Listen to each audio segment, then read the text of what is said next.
Well, good afternoon, everybody, and welcome to another edition of the Captain Lou Extravaganza on this matinee Wednesday, April the 15th, 2020. How's everybody doing on this blustery day here in Michigan? Even in lower Michigan, we woke up this morning and there's snow on the ground. Now, I get it. To my friends up in Munising and Marquette and all points in between up in the UP, we've got nothing compared to what you have. We're getting a little taste, one last hit of winter on this Wednesday afternoon. So how apropos to play a little Chicago Stadium national anthem music here this afternoon. We're going to have a great show today. We're going to be joined in about 10 minutes or so by Mark Van Vliet. He's the Director of Hockey Operations, my tag team partner on our play-by-play broadcast of Aquinas College hockey. And he's going to help regale us with some stories about NHL and some minor league stories from the 1970s. As trying to make that theme this week. On Monday, we had a great conversation with Steve Finnemore about the NBA days back in the 70s and 80s, the playground days, as he grew up right about the same time as I did back in the day, back in the 70s. So it was fun to talk to Steve about that. That's kind of, like I said, going to be our theme. We're trying to effort someone of that can give us some baseball insight back in the 70s along with me. If not, I'll regale you with some stories that I looked up. And football maybe on Friday. And we're going to have a lot of fun with it this week as, again, as I keep mentioning, trying to be a diversion to what's going on in our world. Some crazy times right now out there with this virus. Has really changed a lot of lives, and we're going to get through it. We got to be smart about it on both sides of the aisle, and let's just, instead of tearing each other apart, let's see if we can't. Let's come together on this, and let's put all the name calling and whatnot aside, and we can do it. Okay, I'll get off my pedestal now. I'll get off my my soapbox, if you will. We're going to talk some sports here today, talk some hockey and whatnot. As again, Mark Van Vliet will join us in about 10 minutes here on the show. Again, we're going to be all the eternal optimists here with coming when it comes to having the sports start back up on a daily basis. We'll give you our 2 cents worth on it. We hope that it starts back up in the summer. It's funny is how ironic was this morning. Just happened to turn The Price is Right on, and one of the gifts was once they got off from the front row and up to win a door prize. One of them was a 5-night vacation plus 2 tickets. I believe it was Game 4 of the Stanley Cup Finals. And, well, that trip, I hope that there's not a expiration date on that trip because the guy won it. So I thought, how funny was that? Or ironic, I guess, with the way our times are going right now is you've got one person I know that is hoping that this season resumes because he's got 2 free tickets to wherever and 5-night stay in a motel to wherever the Stanley Cup Finals are going to be in Game 4. Now, I know that it's not going to be Detroit, but it could be anywhere. And it's like Todd Corder, one of our contributors to the show, had mentioned that it could be North Dakota or Saskatoon, but hey, I've heard Saskatoon is lovely in August, so let's keep our fingers crossed that the NHL and everybody else can start back up in the summertime. So anyways, again, welcome to the show this afternoon. We're going to have some fun with it today, and we got some exciting news. As I mentioned last night, we're going to do something a little different next week, Thursday night, on my Facebook page, the Captain Lou Extravaganza Facebook page. I encourage you to follow it, like it, whatever.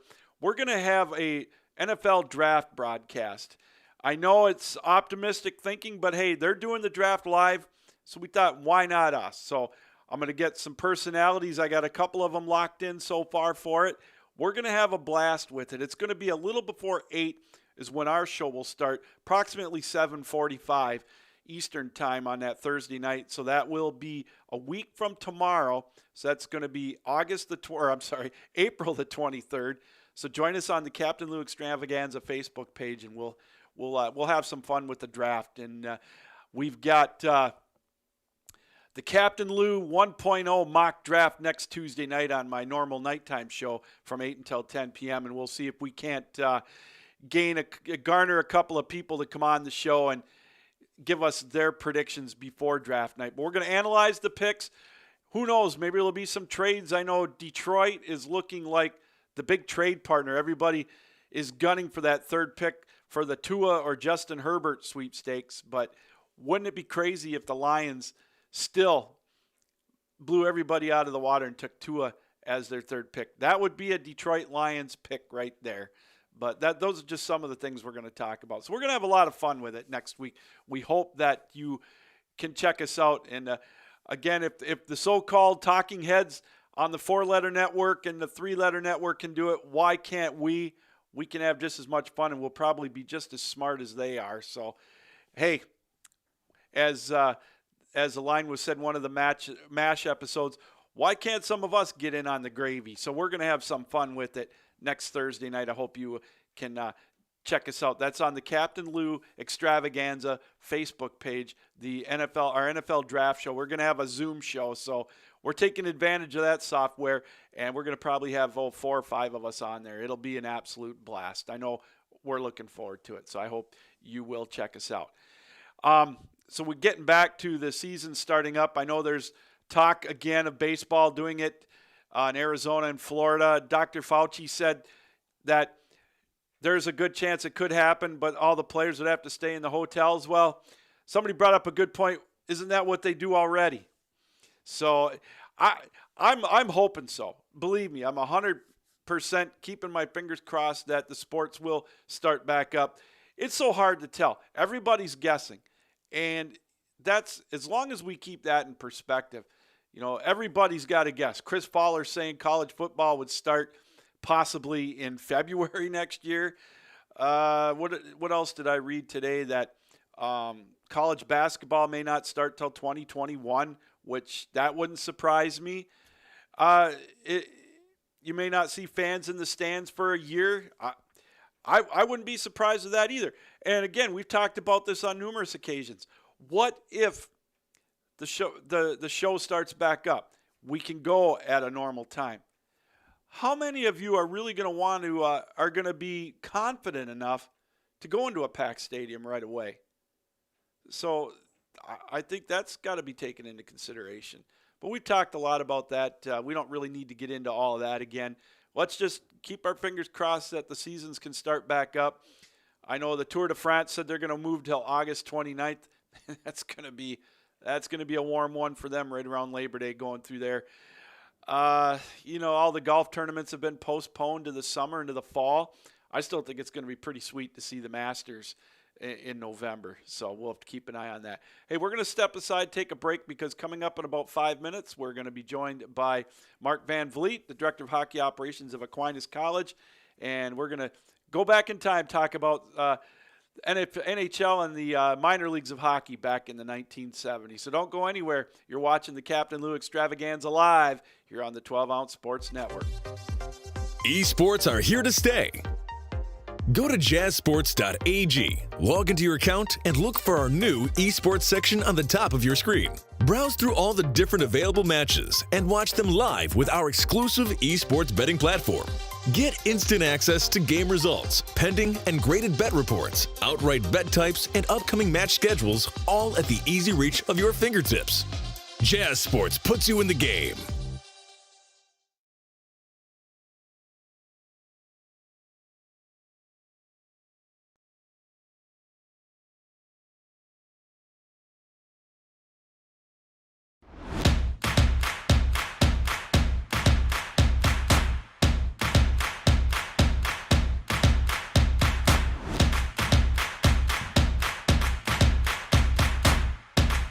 Drinkade, ready for distribution worldwide.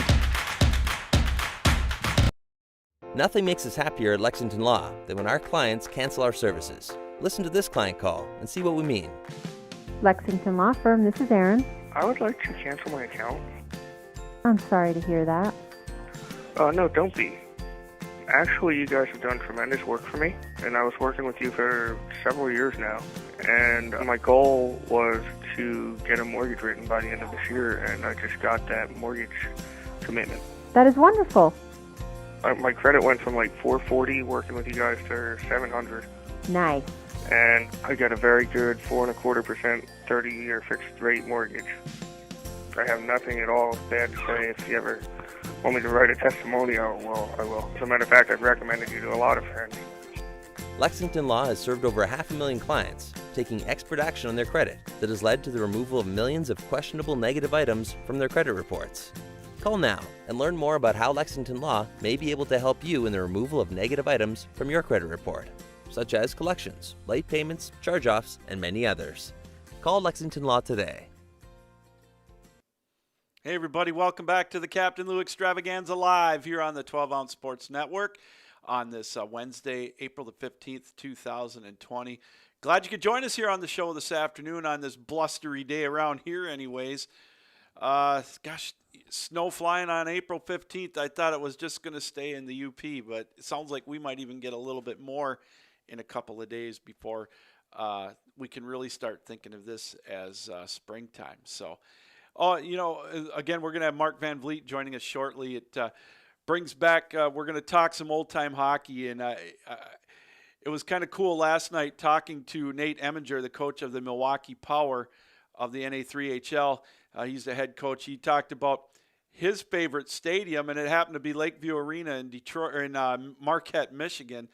And it brought me back to stories of the minor leagues watching the Marquette Iron Rangers back in the day, even before Lakeview Arena, back when they played in the old Palestra up in Marquette, where if you talk, we're going to try to effort Jimmy Young on here in the next couple of days too, talking about how that stadium, actually that hockey stadium, was moved back and forth between Houghton and Marquette on more than one occasion.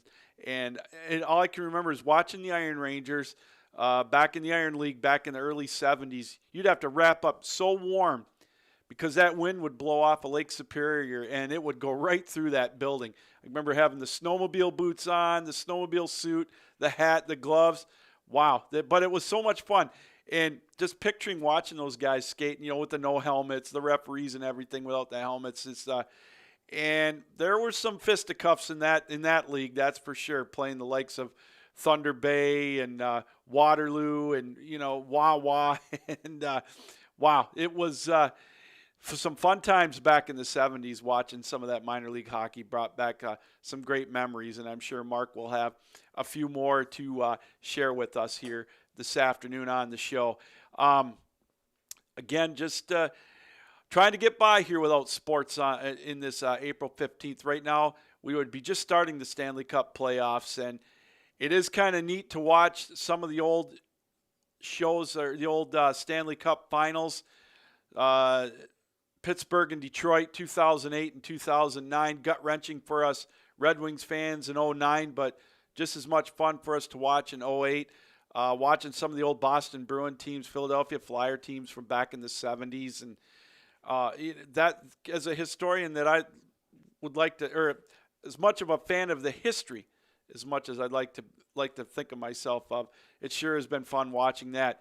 It doesn't take the place all the way of watching real-time hockey, but it sure is fun to relive some of those memories. And I happened to turn on the film room for the NBA channel last night, and they had Game 6 on there with the Celtics and the Pistons from 1988.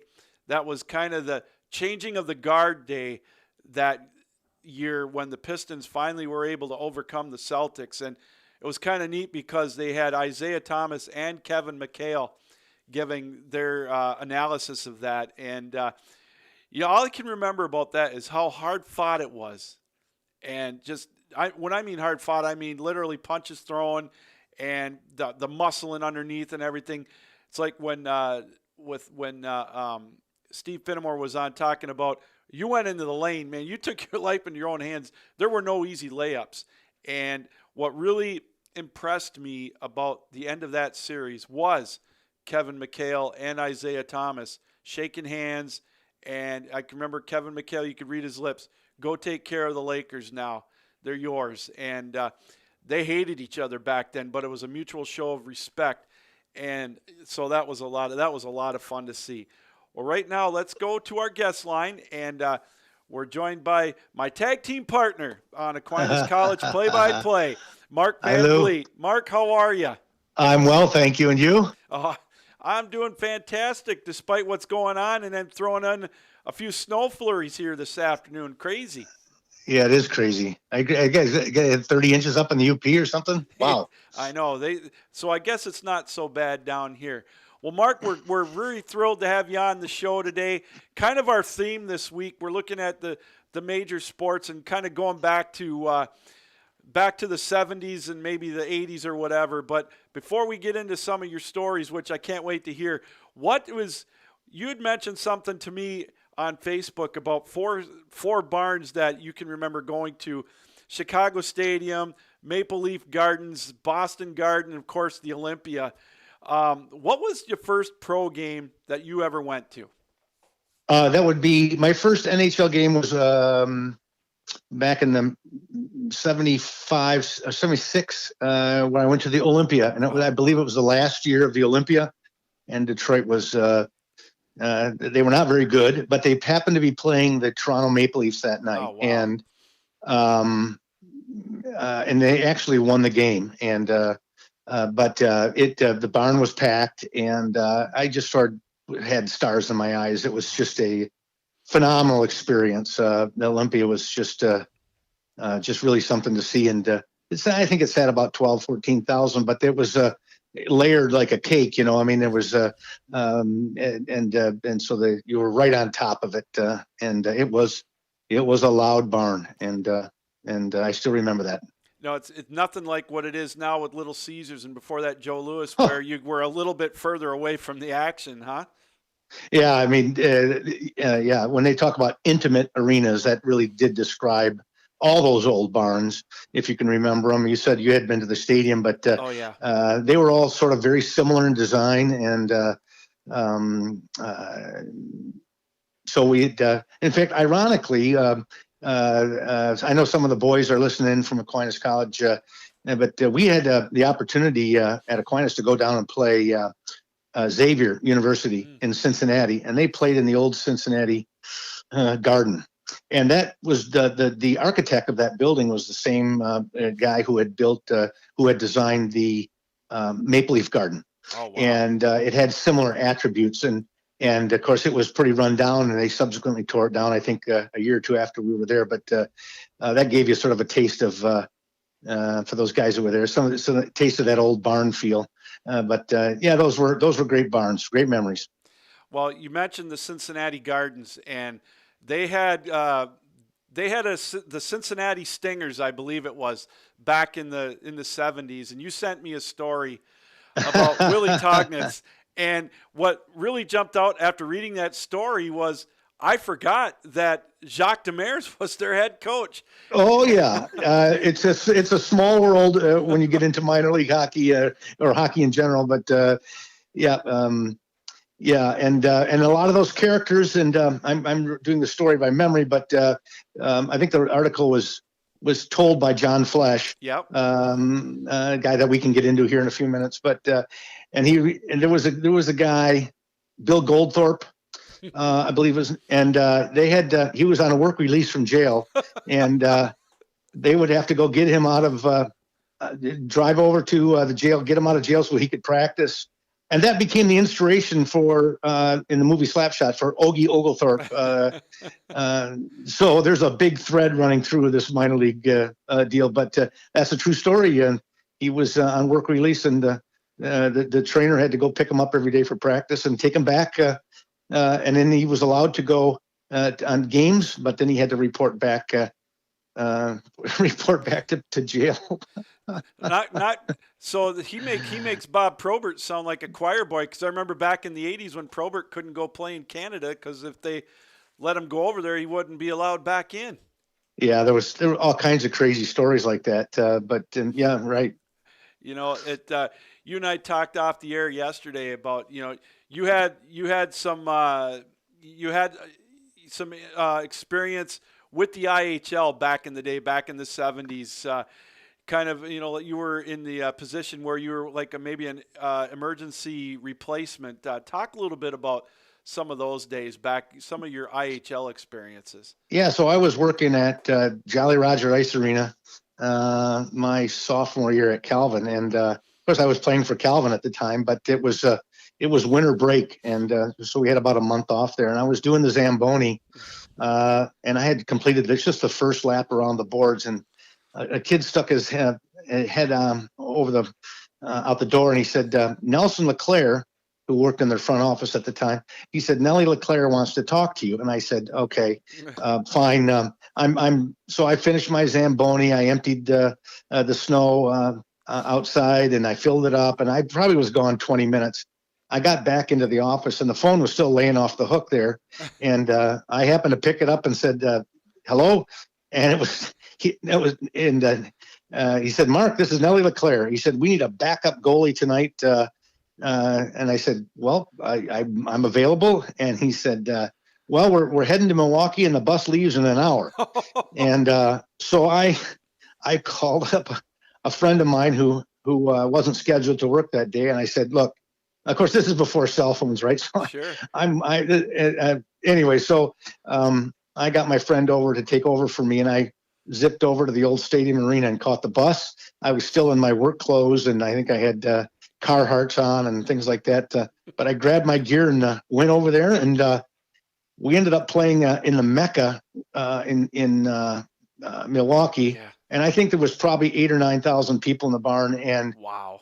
I had been used to playing in front of maybe 100 or 200 people my whole life. And I'll tell you they as I recall, they beat us pretty badly, but when they scored, Milwaukee scored. I just couldn't believe how loud that could get there. But that was my first experience as backup goalie. And then over the next 3 years, essentially the life of the Owls in Grand Rapids, I was their emergency backup goalie. And so it was a lot of a revolving door at that level at that time, pretty much a revolving door of goalies. And so, I would say a dozen times a year, I would get called to back up. And so I interestingly enough, I play for Calvin. I was their starting goalie, and I'd play Friday and Saturday for them, and I'd do backup for the Owls on Sunday afternoon. Wow. So it was crazy. Did you ever get a chance for any ice time though with the Owls? Nope. Other than practice and backup, they used to have something before the game called like a shootout, like a score-all. Okay. And they would let me do that. And so it would be essentially breakaways from center ice, and each team would have 3 chances. And I remember once, I think it was against Saginaw in Grand Rapids. My mom and dad were in the stands, and they let me play. They let me do the shootout score-all and I think it was like $250 donated to a charity or something like that. I mean, it was something like that. And I happened to win the score-all before the game. That was my only time I got close to the ice. There was a few times where I almost got in, but out of all those years, I never touched the ice in game day. But had a lot of fun with the practice and traveling with the guys, and actually it was a learning experience. Well, I'll tell you that. That sounds like it, Mark. My God, that is so much fun to hear. Now, did you get to know any of the guys at the Owls that made it to the big dance? Oh, sure. Lex Hudson was a friend of mine. He was a defenseman out of Michigan Tech, and he was a high draft choice for Pittsburgh. He ended up moving up to Pittsburgh for a number of games. John Flesch, who still is around the West Michigan area, played for the North Stars and Pittsburgh Penguins, the Colorado Rockies, and Atlanta Flames, I guess. So there was quite a few guys that the interesting thing about the IHL back in the 70s, late 60s, early 70s, if you looked at the demographics of the league, it was a really, really good league for a lot of reasons. And one of them was that at that time, the World Hockey Association was beginning to disintegrate, and it was putting. So if you remember the World Hockey Association, there would be an NHL draft and a WHL draft, and a player could choose which one to sign with.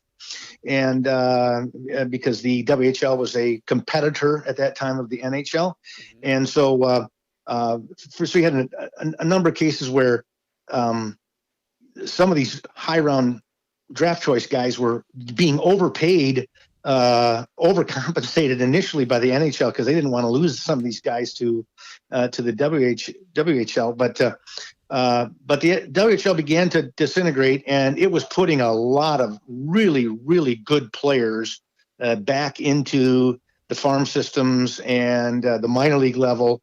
So the 70s was really a great time. The other attribute, or the other thing I recall about the IHL in the 70s, was these were teams that were based in blue collar communities, blue collar towns, and I don't mean that in a negative way. No. These were union towns, and actually people had a fair amount of discretionary income, but their taste in entertainment was decidedly blue collar, if you get what I'm saying. Oh, yeah. And so there was Fort Wayne, Flint, Saginaw, Toledo, Kalamazoo, Muskegon, Port Huron, and of course they supported their teams, and so it was a very efficient league to operate. Not a lot of overnight travel, and the barns were full and they were loud. Boy, it sounds like it was a grand time. I can remember it from afar, watching it up in the Upper Peninsula, or reading about it. We really didn't get to watch it, but yeah, I can remember Flint and Saginaw having a team, the Gears and the Generals and the Lumberjacks. It was a great league back then. Oh, fantastic league, and they played in some great places, and some of those barns had real character. I know that the Fort Wayne War Memorial was the birthplace of the Fort Wayne Zollners, which became the Detroit Pistons. Wow! And so that barn, I think, seats about 8,000. And the Comets were were a very good program, program, and they did very, very well. And they used to pack that place. And so yeah, it was fun. They're interesting dynamics of the league. I was just talking to Jordan Promoda an hour or so ago, and if you remember the game that Patrick Waugh was playing for the Montreal Canadiens, and he was having a bad night, but the coach didn't take him out. Yeah, that was against the Red he sort of Wings. embarrassed him, and Yeah. he walked. He eventually got pulled, I think, after 8 goals, and as he walked behind the player bench, he went to the general manager and said, "I'm never going to play for Montreal again." And in fact, he didn't. But if you notice in the old Forum there, Montreal Forum, the stands would come right down to the back of the bench, but there was no division between the players on the bench and the stands, right? And this was actually quite common. So, and that made things very interesting for visiting teams, because they're, with this blue collar mentality, things could often get a little dicey between the fans and the opposing team from out of town. So I was recalling one game. We were in Toledo, and there was nobody.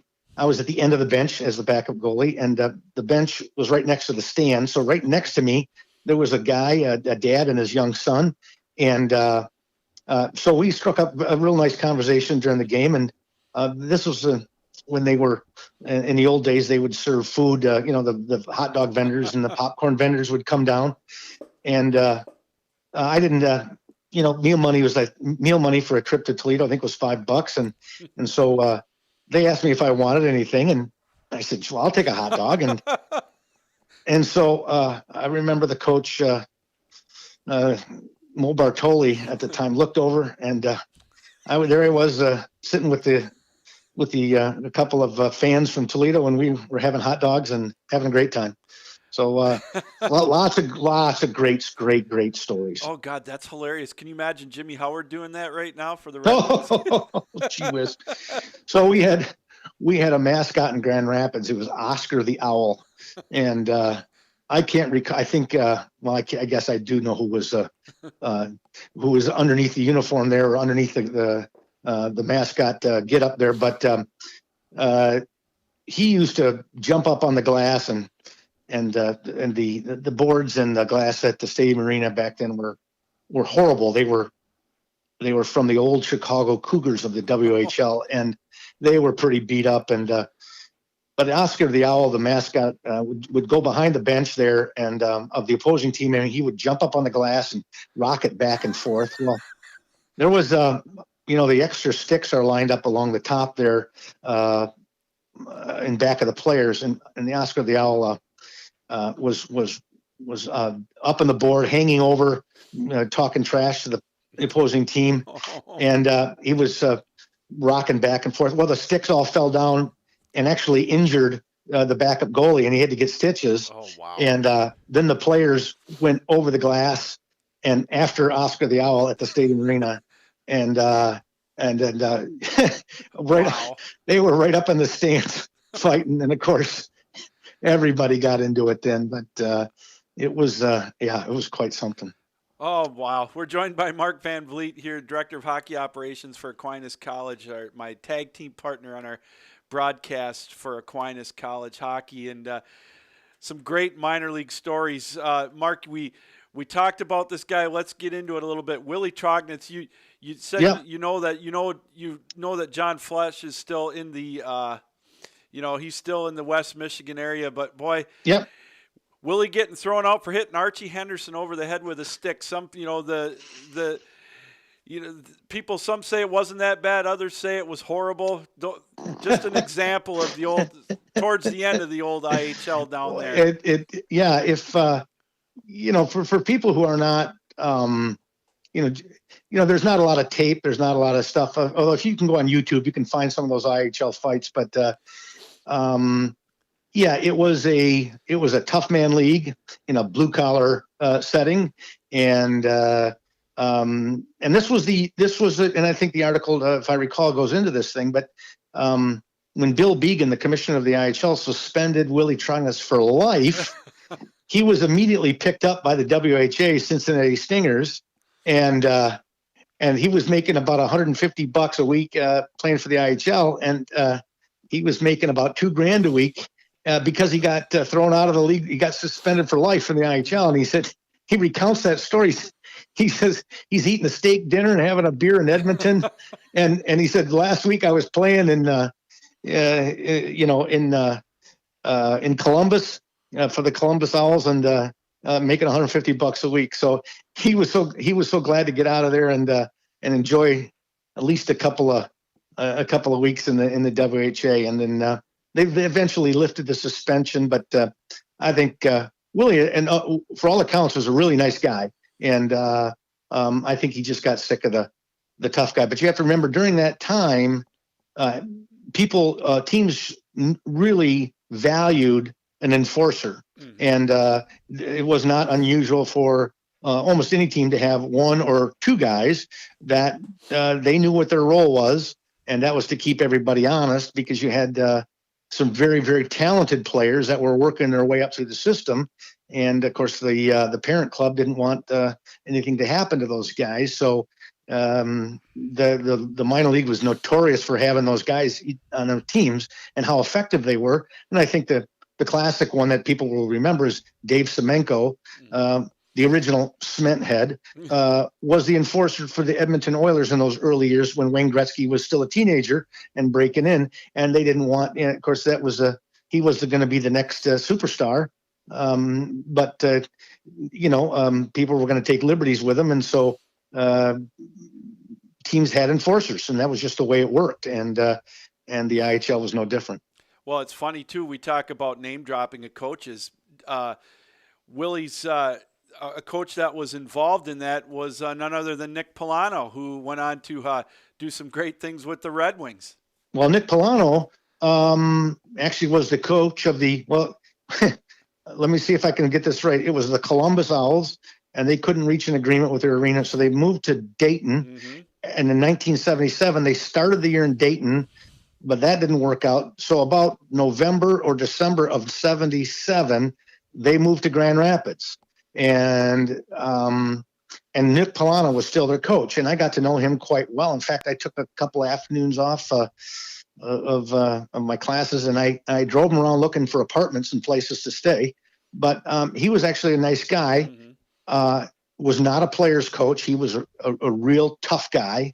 And so, after, if you did not do well, the classic schedule for the IHL was Friday, Saturday, Sunday, a 3-game weekend. Okay. And then, and if you didn't do well, you were practicing Monday morning. And he was not, he did not go easy on his players. And so now you have to handle players differently.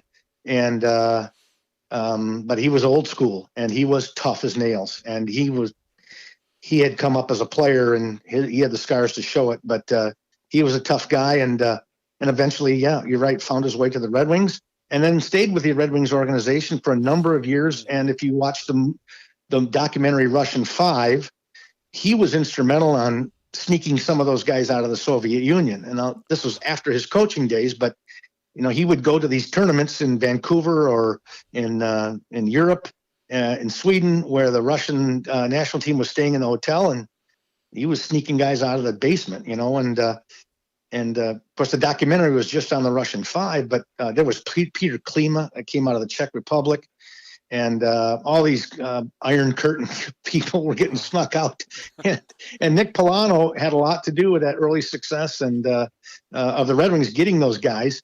Sort of on a cloak and dagger mission, but Nick Polano was he was a good guy, and I remember we were up in Saginaw once, and my dad and mom happened to drive up to Saginaw and to watch the game where I was backing up, and my dad was a great conversationalist, so he went down before the game and by our locker room, and he was talking to Nick Polano, and Nick Polano, he introduced himself and said he was my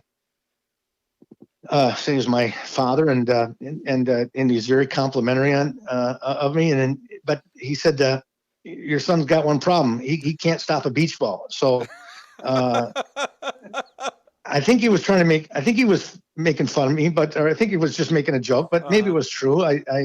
But he was a good guy. He was tough as nails, but knew him very well. It's funny, as I read that story too about Trognitz, and they one of the reasons they called him up or they wanted him on the team is to protect the likes of a guy named Robbie Ftorek. Now there's another blast. Yeah, there you go. 150 pounds soaking wet, they said, when he played for the Stingers.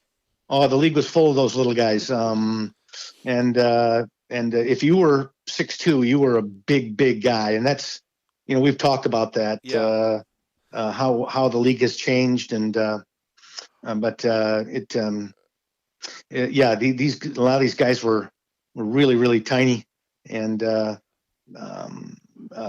high skill right. Players, but again needed the protection of some of these enforcer guys. But and it's funny, as you talked about earlier with how you had your roles, and some of these guys were enforcers. I always think of one that I never thought would be an enforcer for the Red Wings for a while was Dallas Drake, because when I watched him play at Northern, he was a skill guy, but he knew that had to be part of his arsenal if he wanted to stick with the team. Yeah, well, that was a lesson that was learned by a lot of these guys, and I'm looking at the stats here of the I just pulled them up of the 78-79 Grand Rapids Owls, and this is the team that went to the Turner Cup Finals, lost in Game 7 of the Turner Cup Finals. But you had guys, we get Kim Davis, who ended up playing a little bit in Pittsburgh and Toronto, I believe. 44 goals, 59 assists, 44 goals, 59 assists, and 235 penalty minutes. And you can go up and down the roster here, and guys 20 goals, 30 goals, 40 goals, and they're still getting 180, 200, 170 penalty minutes a year. In fact, I look at the totals here, 1,895 minutes in penalties for the regular season, and 609 penalty minutes in 22 playoff games. So you had to learn how to handle yourself, whether you were a big guy or a small guy. And, you had to. That was the way you got to the next level, is to be able to handle yourself, and so that's how those guys like Dallas Drake, they understood that you're a fourth line guy. You got to know how to handle your business and take care of the rest of your team, and that's how those guys carved out a career for themselves.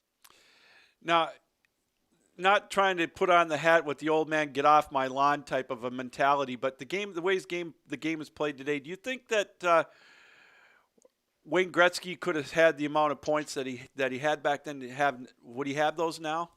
I think so. I think, quite frankly, the way the game is played now, he might have more. Yeah.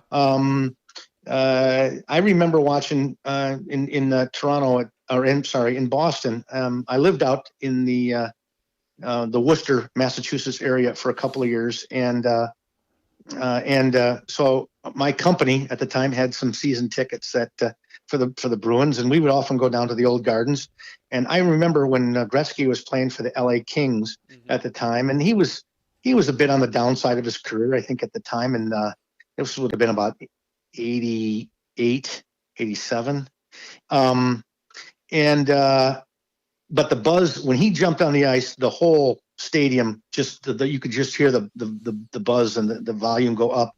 But boy, the way that he was hacked and whacked and so I think the league has done a better job of or the league has changed in a way that the skill is what's highlighted. And so a guy like that was really way ahead of his time from a skill standpoint, and probably could have done even better. But on the other hand, you look at some of the goals against average of some of these guys. It was not a 7-5 game, 8-6, 8-5, 5-3. That was sort of the norm back then. I mean, it was a up and down, high scoring affair. And I think we have, again, I'm just quickly looking at these stats. I think we had 7 or 8 players on that 78, 79 Owls team had over 30 goals. Wow. And it just goes to show you, how talented the league was. Well, yeah, you look at that and you think, and like you said, the amount of penalty minutes they had, you would thought there's no way they could get that much. To me, that would tell me by looking at the goal scoring that they didn't call anything, but they sure did. Well, you had to take somebody's arm off or leg off or head off to get a penalty back then, it seemed like. But a lot of those penalty minutes were fighting. And so in a fighting, it was basically a coincidental situation, right? Mm-hmm. So, and there was going to be a fair amount of power play and penalty kill, power play opportunities every game. And so special teams, that's where you scored goals in bunches on the power play. But real cast of characters, real cast of characters. Well, it sure sounds like it. Now, if you would, I want you to, if you could you told me the story about the pretty boy from Slapshot. Tell us a little bit about that. How his interesting story on the movie. Yeah, well, again, for those folks who don't get a chance to didn't get a chance to live through that time, but yet they still watch the movie Slapshot. There's a lot of truth running through that movie. It wasn't so far off of it was certainly embellished, obviously, for the movie from a movie standpoint, but quite frankly, it was eerily familiar to me when you would watch this movie Slapshot. So Guido Tunisi was a defenseman for the Owls, and a wonderful guy, and he played Billy Charleboy in the movie, and he had the blonde hair, and he always had twin girls, one on each arm, and he had sort of a upfront role in the movie, but he was prevented from speaking in the movie because he didn't have his Screen Actors card. And so in the movie Slapshot, the guys, with the exception of the Hanson brothers, or the Carlson and the two Hanson brothers,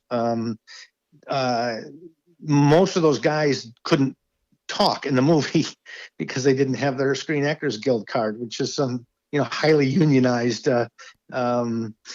industry. And so, but Billy Charterboy was always the guy that was looking in the mirror, and if he got a black eye or something like that, and but he played for us, and he knew Paul Newman and had wonderful things to say about him. He was part of the Johnstown Jets, which were the basis for the Charlestown Chiefs in the movie Slapshot. But he played there, and a lot of those guys that played there and subsequently found themselves in the Owls were guys who had bit parts in that movie for both the Charlestown Chiefs, the fictitious team in the movie, and also some of the opposition the scenes that were done. But and he was a nice guy, great guy. Well, you look at the minor league system now with how it's with the AHL, and then you got the ECHL, and now it's going down to the lower ranks.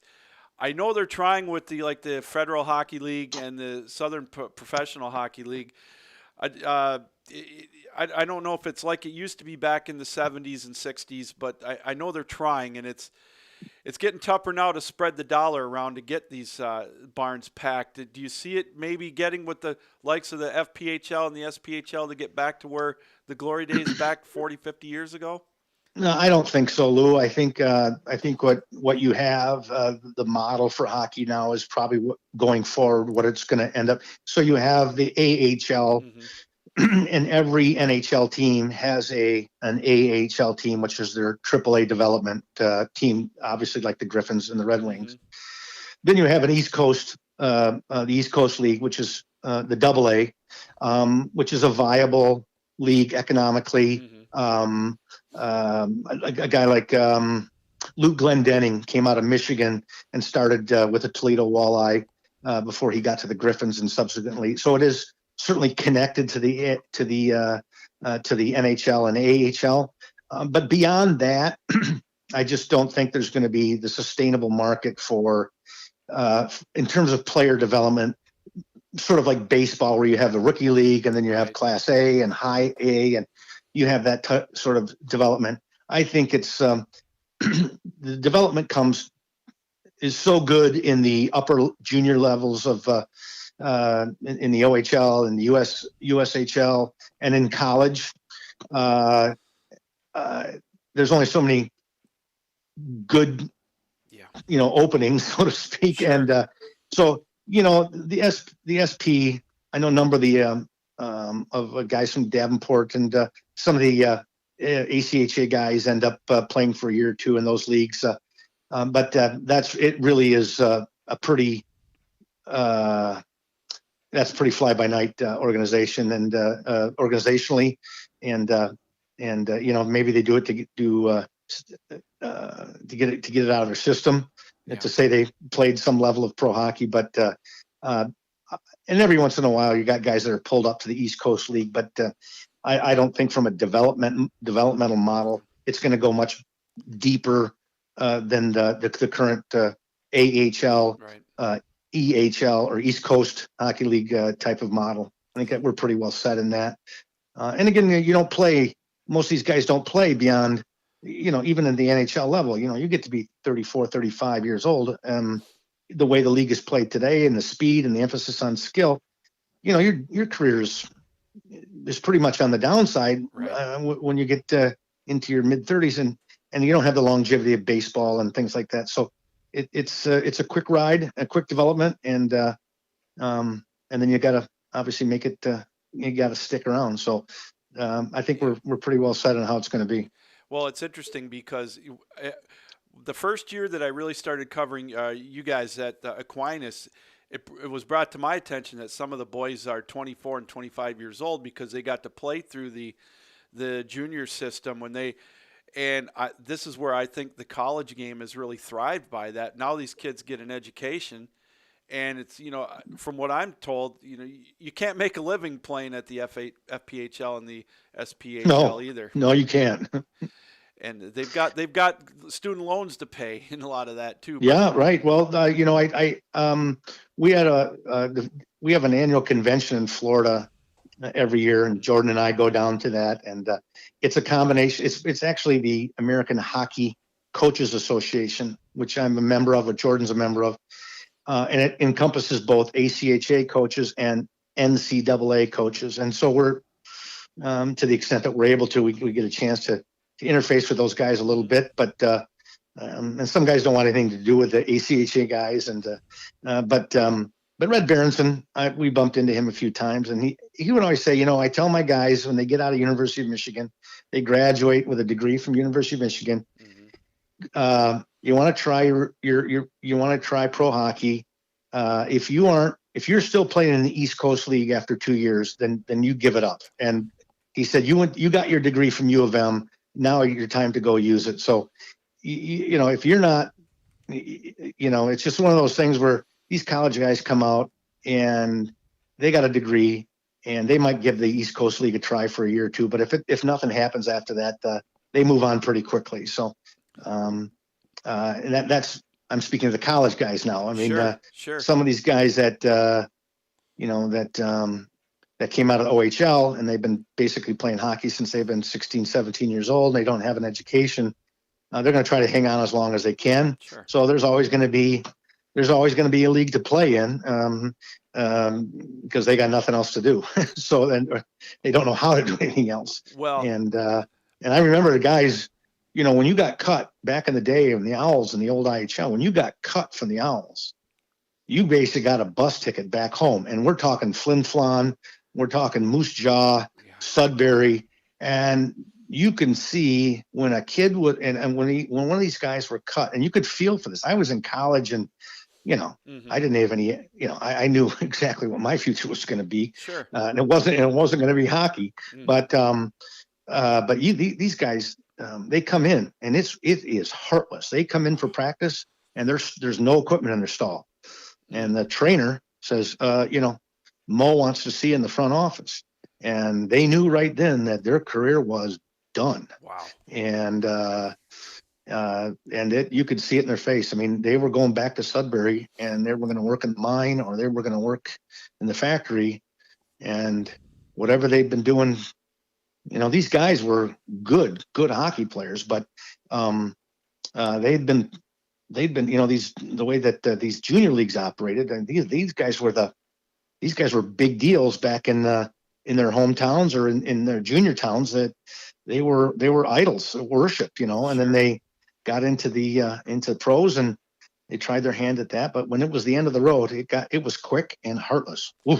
Well, so this is where I think that you guys in the ACHA level and the NCAA level have really done a remarkable job of branding your product to get the guys to say, hey, this is your chance to get an education. And you can use that as an example. And I think, and it's benefited the game by the quality of the game now, but I think the boys and the women are seeing this as an opportunity to better themselves, and they've got life after hockey, and I think that they're better prepared now when they're 25 years old. Yeah, you're exactly right. And again, these kids are identified so early on. In fact, I just saw an article on USCHO.com. A kid from Cornell signed with, I forget who it was, Minnesota Wild. He was the captain of Cornell's team, mm-hmm. And he's from Rockford, Michigan, suburb right out. And so I went to the database, HockeyDB, and Elite Prospects, looked him up, and but he played over at Victory Honda and Little Caesars, and then went to junior from there. But they're identified so early on in their development. I mean, 15. We've seen college coaches, NCAA Division I college coaches at Southside Ice Arena, and they're not scouting the U16s or U18s. They're scouting Bantams. Wow. I mean, and these guys are, so these guys that are really high skill, high talent. They're identified early on. Brent Gates Jr. was one that came out of Grand Rapids. Went to Grand Rapids Christian High. Of course, he never played hockey for Christian High. Played in the Fox Motors organization, and then went right to the USHL, and I think for Green Bay, and then University of Minnesota, and now he's in the AHL. I think he was playing for the San Diego Gulls, and had a chance to come back and play the Griffins here before the season got cut short, and spend some time with mom and dad. But not even really on the local landscape of when you in the classic sense. I mean, I think he committed to Minnesota when he was 14 or 15 years old, and so there he goes. And so those guys. But for everybody else, that works hard, plays at the NA3 or USPHL or in some cases the NA level, and they know if they're 21 and they've aged out of junior. A school like Aquinas and the way we run our program as a varsity program becomes a real option for them, and they're obviously very, very, very good hockey players. But I think they're under no aspirations that they're going to play in the professionally, right? Because those players have been identified and developed in their late teens, and so they understand that. But it's also doesn't mean they can't squeeze a few more years of highly competitive hockey out of them. Absolutely. Well, Mark, I got to leave it there. We're up against the top of the hour already. We could talk already. Already. I was just getting into my stories here, Lou. Well, you got time for a quick one here? Oh, absolutely. Go ahead. Okay. Well, I want to tell this quick one here because it's I saw it firsthand here. This is Grand Rapids Owls, and I want to go back to John Flesch, who was one of a really, really skilled guy and happened to sort of blend high skill and size, which was a little bit unusual at that late. But John Flesch was a character, and if you Google his name, you'll come up with all kinds of stories. He was mentioned in a book called The Hammer by Dave Schultz. It's kind of autobiography of Dave the Hammer Schultz in Philadelphia, and he was playing for Minnesota North Stars, and when he would make a mistake, he would bang himself over the head with a stick. He would actually hit himself with a stick, and he made a mistake, and he actually hit himself so hard he knocked himself out. My Lord. This is in the NHL and for Minnesota. But he was we were in Flint, and when he was playing in Grand Rapids, and in Flint, the old IMA, which I think is still there, and that rebranded something else, but they had the Flint Generals there, and obviously for years, but they had the old chicken wire instead of the glass, and so you could if you were a fan in the front row, I mean, you couldn't put your fingers around there because you could hurt yourself. But that gave the fans in Flint, who are legendary, real access to what was going on the ice, and vocally and at times. So there was a scrum in the corner, and there was a young lady who was all dressed up in her fur coat and high heel shoes, and she threw her beer there was a scrum along the boards, and she stood up and threw her beer through the mesh onto John Flesch. And the whole crowd, of course, the place was going berserk. And so John skated over to me on the bench, and he asked me for the water bottle. And he filled his mouth full of water, and he skated back over to the young lady, and he sort of motioned for her to come closer, which she did. And he blew his mouth full of water all over the young lady and her dress and her fur coat. Well, that, her friend or friend of the night, male friend of the night, was all of a sudden started climbing the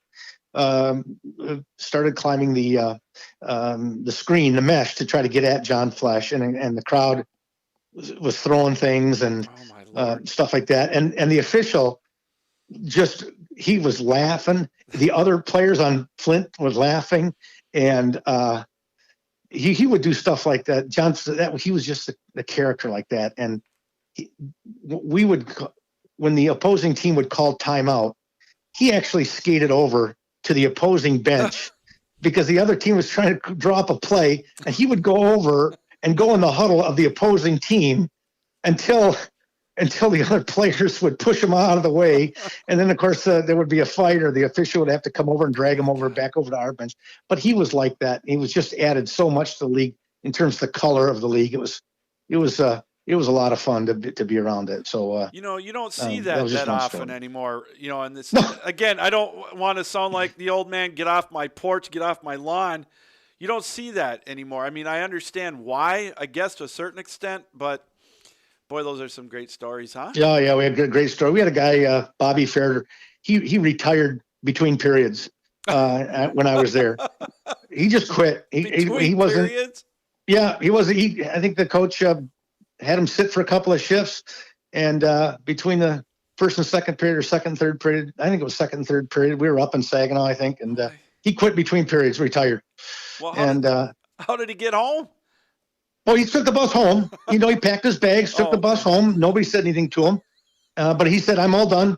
And but he was he played for Boston College, I believe, and he had a degree, and I think he came from fairly affluential background, so he just had enough of the minors. And again, rather than wait for your equipment not to be in your stall in the morning, I think he saw the writing on the wall in terms of his career, and he retired between periods.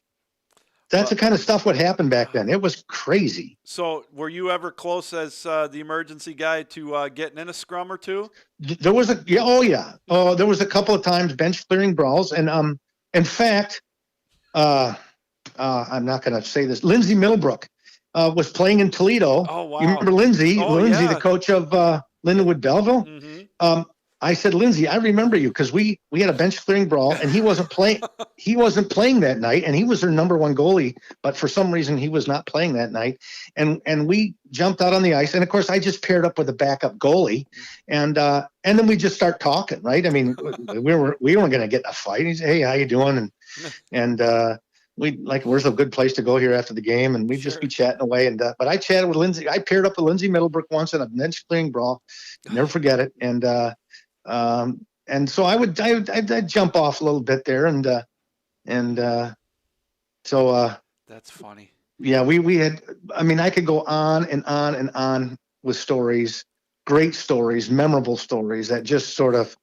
But it was a rough and tumble time in a rough and tumble league, in a blue collar setting that really gave it some character, and it really was a very colorful time to be a part of to minor league hockey. Well, that just means that's an invitation for you to come back on another time. Oh, listen, anytime, we'll Lou. continue this. I would be privileged to come back on anytime you want to share a couple old stories. All right, we'll make it a point next week or two. I'll have you back on. How's that sound? That'd be great. All right, Mark, thanks a lot for joining us on the show, and stay safe, eh? We'll talk to you real soon. All right, Lou, thanks a lot for having me. You bet. Mark Van Vliet, the Director of Hockey Operations at Aquinas College, and my sidekick, my play-by-color commentator on our play-by-play broadcast. What fantastic stories of the IHL days. Can't wait to share some more with them, but what an absolute privilege it was to have him on today. Hey, we went a little bit over, but you know what? It was well worth it. We appreciate Mark for coming on. Those are some fun times. Stuff that I could only read about being from where I was from. I would have loved to have been able to go to some of these games in Grand Rapids and Flint and Muskegon and whatnot. I've talked to people when I went to college in the mid-'80s about going to some of these games. We'd go to the Saginaw Gears and whatnot. But what great stories of yesteryear in the NHL. Well, that's going to do it for the show today. Glad you could be a part of it. Thanks to Mark Van Vliet for taking time out of his busy schedule. And we're going to have him on again here in the next couple of weeks just to pick up where we left off with some great conversation. Thanks, everybody, for joining us here this afternoon. This reminder, keep your heads up, keep your sticks down, keep your feet moving, and as always, keep your minds open. Thanks for joining us. We will talk to you tomorrow here on the Captain Lou Extravaganza.